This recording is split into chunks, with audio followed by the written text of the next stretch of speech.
Hi,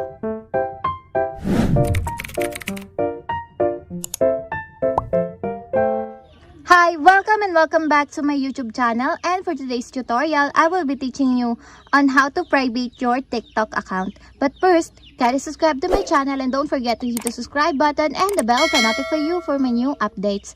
And if you want to learn more, just keep on watching and let's start. So for today's video, gagamit tayo ng TikTok application. So i-open na natin.